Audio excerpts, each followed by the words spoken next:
Something popped.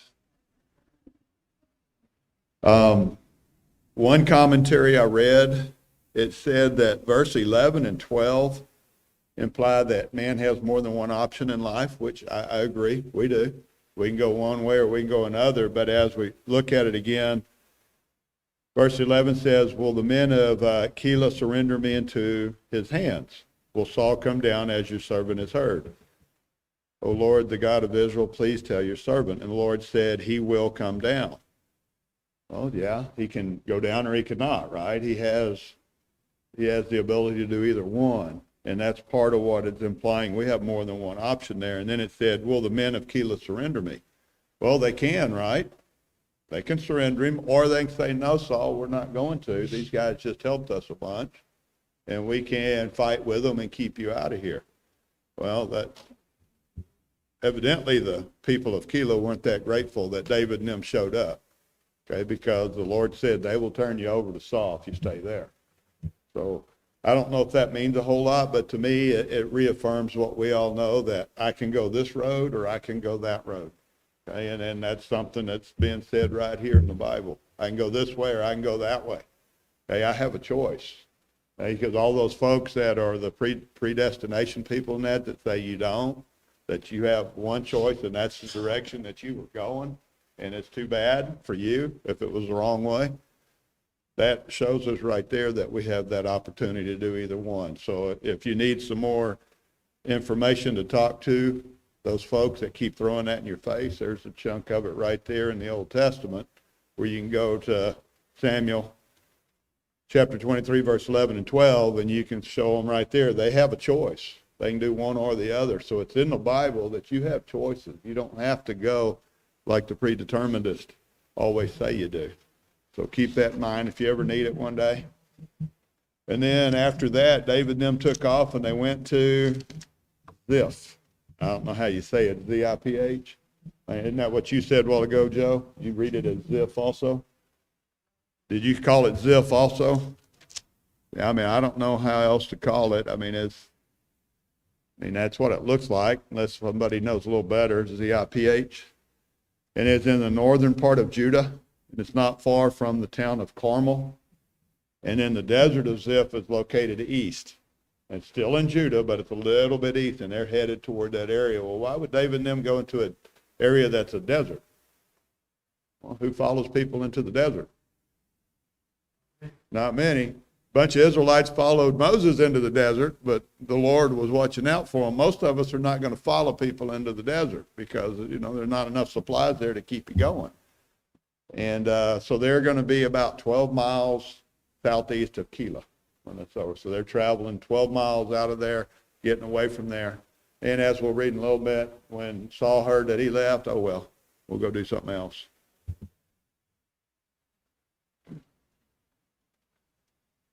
That's what Joe read through right there. Is there anything in there that caught your attention that we need to talk about a little bit more? That's the robe that the priests wear. Okay. Why did that come up? Well, there's the Urim and the Thummim that are in it. And what they do with the Urim and the Thummim? Or Thummim, or however you say that word. What did the priests in that do with that stuff that was in the breastplate of the ephod? What did they do with it? Yeah, that's what they used. So when David inquires to the Lord, he wants that so that the Lord can answer on lots and stuff. Will they come and attack? And the Lord would tell him yes. Will people of Keilah give me over to them? Well, the Lord would say yes through the Urim and the Thummim. And I don't know.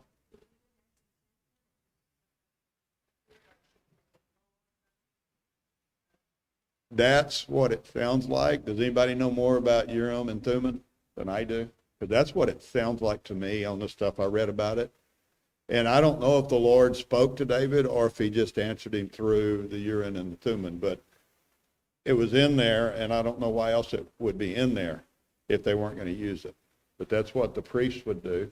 When they'd walk people by and they'd at this group, they'd use the Urim and the Thummim, and the Lord would say no. Well, the Lord wasn't telling them no, the Lord was showing them no when they'd walk a group by. And the one story you might remember back in Joshua when they took out Jericho. When Joshua and all the people went into Jericho and wiped it out, that one family stole some different things. They stole money and like a gold or a silver bar and something else. They stole 3 or 4 things.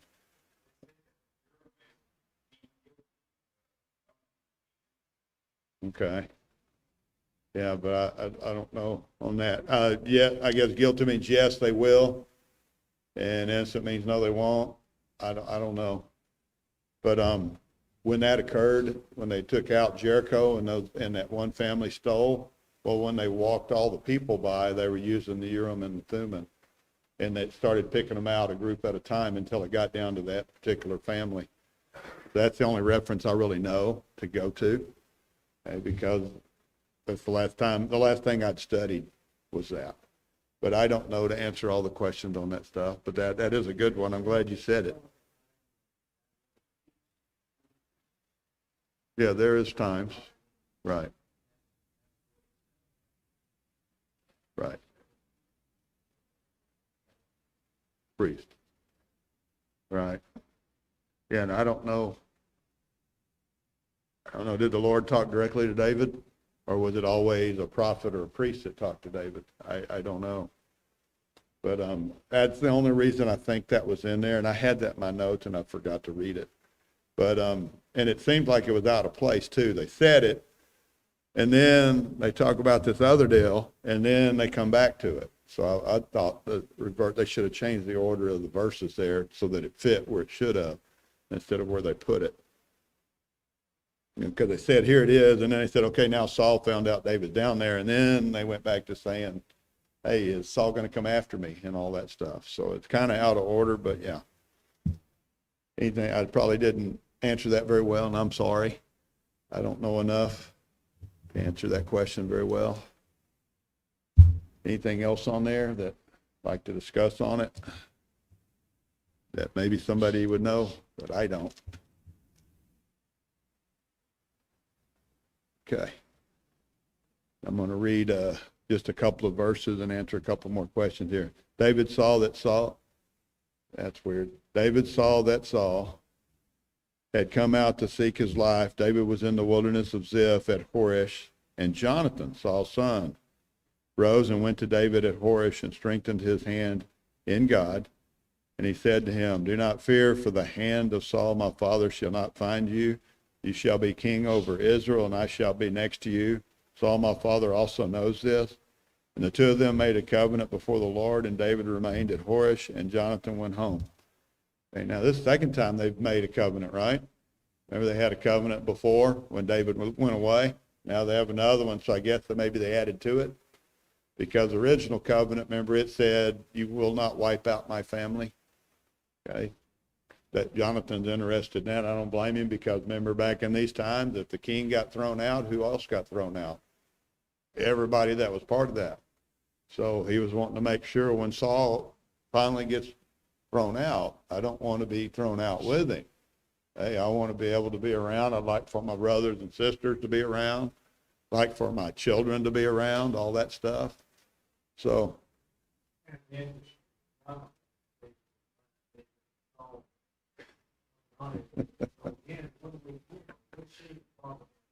Yes, sir. Right. Yeah. Jonathan just went right over and found him, didn't he? Yeah. Yeah. Yeah.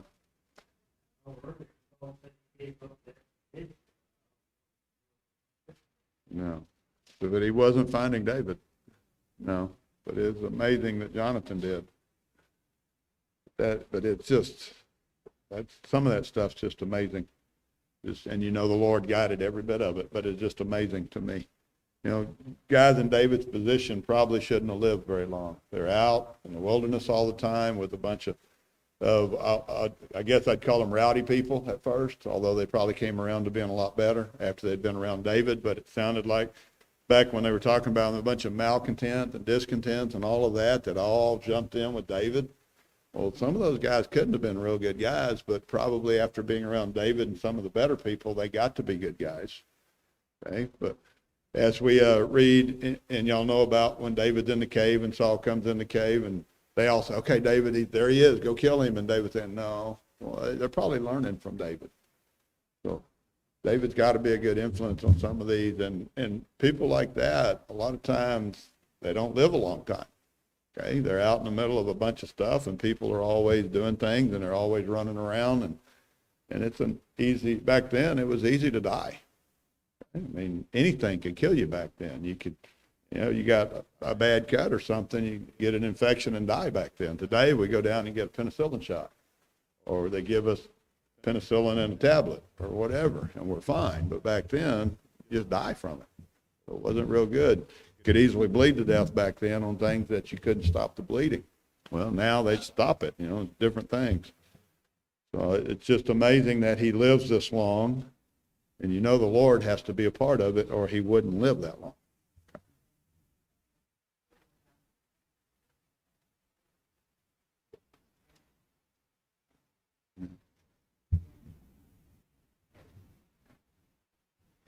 And Jonathan knows, and he goes, and my dad knows, it's going to be your kingdom one day.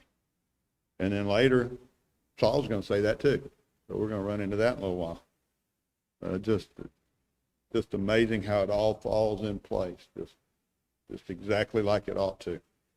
I'm sure David's not enjoying life right now, but at least it's falling in place like it ought to. All right, could I get somebody to finish up the chapter here?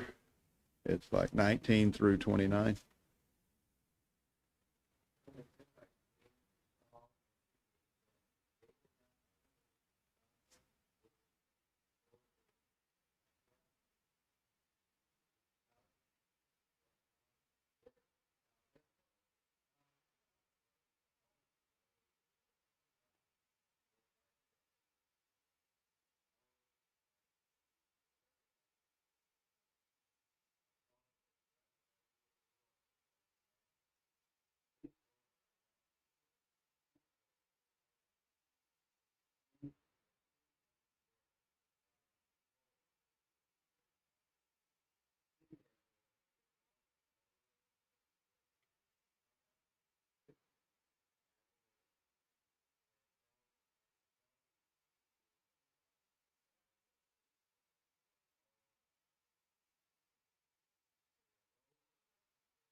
So if you're wondering where that story was, now you know where it is, right? You'd always heard David was on one side of the mountain and Saul was on the other. Now you know exactly where it is. And I'd forgotten where it was, but that reminded me right there. Not that I'll remember it next year, but I know where it is right now. So hopefully if somebody has a question about it, it'll be in the next year or so. But the Ziphites, okay, and I guess they're called the Ziphites because they're from Ziph. I mean, like we're the Kenyon Lakeites or something like that. New Braunfelites, the Boulevardiites, the Spring Branchites or something like that, because that's where we're from. So they're the Ziphites because they're from that area. And they go to Gibeah and they tell Saul, hey, we know where David is. Did they really know where David was? They had, in this big old 100-mile circle, we know where David is, because a lot of people knew that. But they didn't know where David was. So what did Saul say? Hey, go down there and find out where he is exactly. Where does he hide out, all that stuff. Where are the places he goes? Kind of narrow it down to, within a few miles. I can't go searching 100 miles. But that's what's going on there. And they're just trying to suck up to Saul is what it sounds like to me. What can we do that we can put ourselves in a better position with Saul? Well, we can go help him find David. We've been looking for him for years. Let's go help him. So they're doing that. Now, I wanted to read to you one of the Psalms David wrote to point out something here. Psalms 54, the very start of it. Because in verse 19 there it said, "Is David not hanging among us in the strongholds of Horish on the hills of Hashelah, which is south of Jeshimon?" And in Psalms 54 it says, "To the choir master with stringed instruments, the maskil of David, when the Ziphites went and told Saul, is not David hiding among us?" So that was the title of his song that David wrote. So that, though David wrote about this situation right here, and it made it into Psalms chapter 54. Okay, so that's something that was of interest to me. It's pretty neat, and I know David did that more than once. That was the first one that I've come across, but there'll be some more. Now, Maon was a mountainous district in the most southern part of Judah, and it is 5 miles south of Ziph. So we're getting further and further south, more and more toward the desert, the wilderness. Okay, because on your maps, as you get below a lot of that, it's kind of desert area. You start getting down there toward Egypt and Saudi Arabia and all of that, it's a lot of desert. Well, that's where they're headed. And David's hiding place was on the hill of Akilah near Jeshimon. And thanks for reading those so I know how to say them now. Okay, because some of those are kind of rough. And they're kind of drifting toward the Dead Sea also, because they're in that area.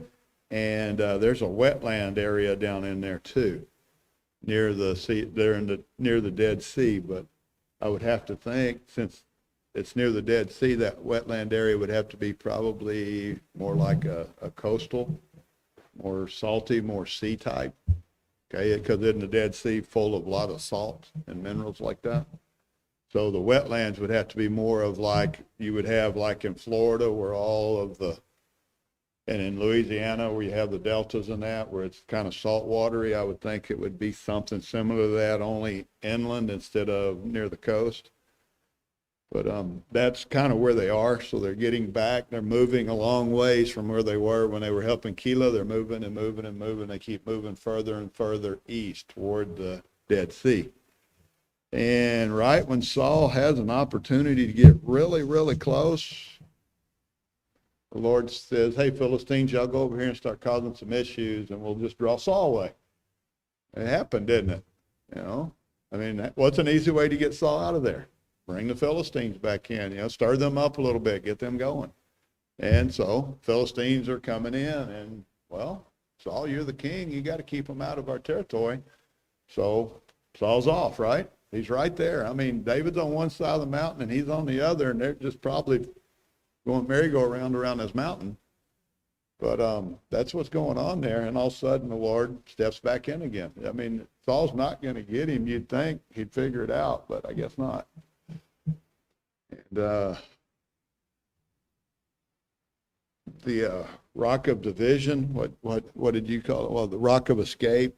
It's also called the rock of division or the rock of parting. It's some different ones that I got out of some translations. And this was when, and they said it was named something like that because Saul's sitting there going, do I keep looking for David because I'm right there, or do I go back and take care of the people? So he's kind of torn in which one he wants to do. And that's why they, from the commentaries that I looked at, that's why it said they called it the rock of division or the rock of parting or the rock of escape, because Saul doesn't know which one he really wants to do worse, to go defend the country against the Philistines or keep searching for David because he's right there. I don't know, but that's what I pulled out of a couple of commentaries. And then it says, from there David went to En-Gedi, and En-Gedi is right there on the Dead Sea. It's right on the edge of it. Okay? And it's not too far from Jeshimon. It's 14 miles east of Ziph. So they keep moving west or east, but keep moving. Now they're all the way to the Dead Sea. And this place in Gedi was also known as, and you didn't read this name for me a while ago, so I don't know how to say it, but because it wasn't in there.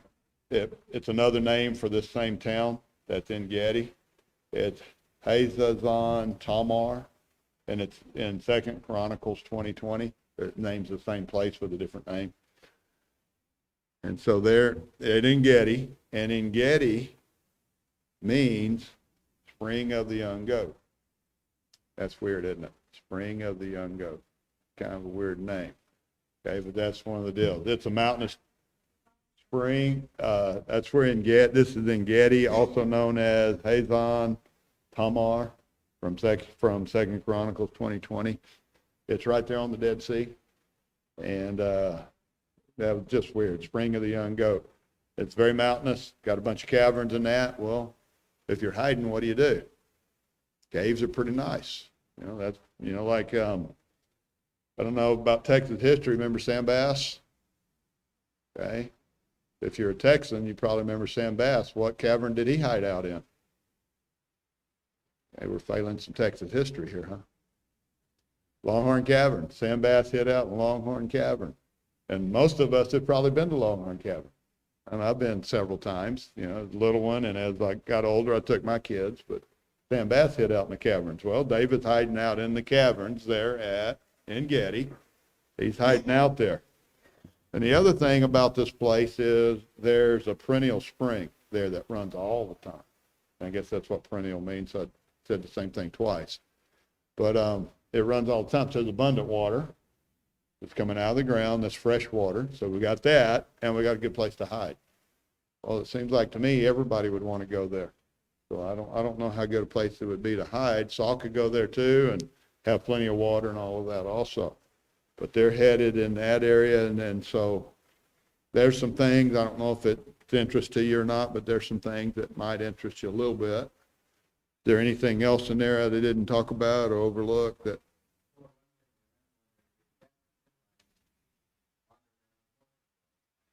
Yeah.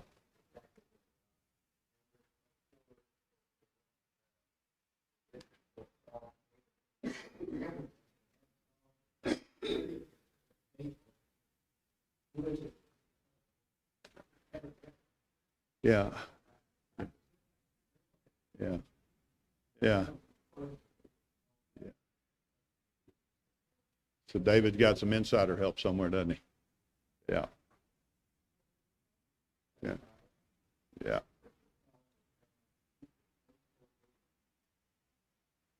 Yeah. Mine says, and David was told, so he went down to the rock. Yeah. I mean, David got some inside help somewhere. Somebody's telling David, Saul's here and he's doing this, or this group's there and they're doing this. So he's got plenty of help. The Lord's taking care of him. There's no doubt there. And then I'd like to read, I'd like to read this last little deal because I talked about it a while ago. When Saul returned from following the Philistines, he was told, behold, David is in the wilderness of En-gedi. Then Saul took 3,000 chosen men out of all Israel and went to seek David and his men in front of the wild goats' rocks. And he came to the sheepfold by the way, where there was a cave, and Saul went in to relieve himself. Now David and his men were sitting in the innermost parts of the cave. And the men of David said to him, here is the day of which the Lord said to you, behold, I will give your enemies into your hand, and you shall do to him as it seems good to you. Then David arose and stealthily cut off a corner of Saul's robe, and afterwards David's heart struck him because he had cut off the corner of Saul's robe. And he said to his men, the Lord forbid that I should do this thing to my Lord, the Lord's anointed, to put out my hand against him, seeing he is the Lord's anointed. So David persuaded his men with these words and did not permit them to attack Saul. And Saul rose up and left the cave and went on his way. I don't know. I guess my question is, Saul went in a cave by himself? He's the king. What does Saul do by himself? I mean, everything I ever see about kings, there's always people all around him doing things all the time, making sure it's safe. I mean, it's like our president. Is our president by himself? Cave. Yeah, but still. Yeah.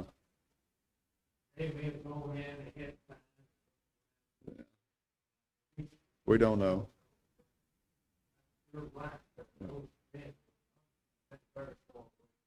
Right. So that's just weird to me. It's just something I thought of. Why in the world would that be going on? Saul didn't stay very long with the Philistines, did he? He was too busy wanting to get back to David, so he didn't hang out very long with them.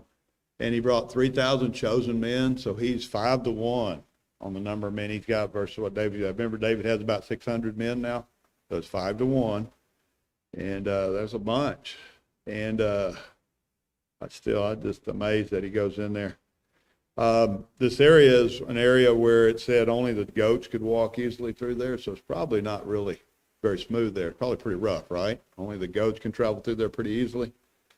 And for David to show Saul, hey, I had you, he just went in and cut off a piece of his robe. So I'm assuming it's pretty dark in there.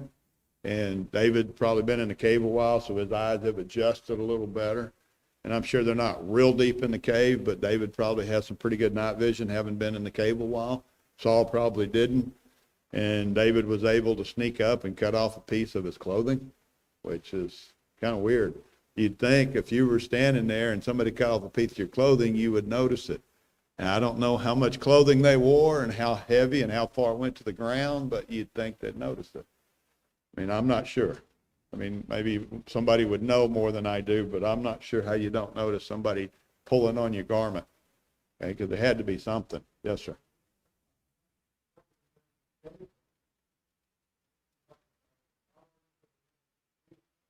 Right. Okay. Right. He may have set them down and David cut it off while it was setting somewhere. I didn't think about that. Yeah. Okay, I didn't think about that. He set it aside and David cut it off and he wouldn't have known it. Okay. That answers that question. That's a good answer because I couldn't figure that out. And David's not going to do harm to Saul. Said it again, right? I'm not going to do anything to the Lord's anointed. That is not what I'm supposed to do. And in Psalms 57 and 142, David references this exact moment in both of those Psalms. So David has written about this also. I read one while ago to you, a little bit of it. He's got two more, Psalms 57 and Psalms 142, both reference this. So David is writing about all these occurrences when Saul is after him, and he's putting it into word, and we've read some of them, and we know some of them are like that. We've read that before, that David's talking about how all his enemies are surrounding him and all that stuff, and he knows that the Lord's on his side. We have all that. Everybody okay with that little section? And then we're out of time, so we'll pick up from there. But it's interesting that David walks out, and like you said, the men had to be somewhere, right? David walks out of the cave, and what does he do? Hey, Saul, look what I got. All the men got to be there, right? They got to be somewhere. Okay? It's just weird. But we'll stop there, and we'll pick up on that next time.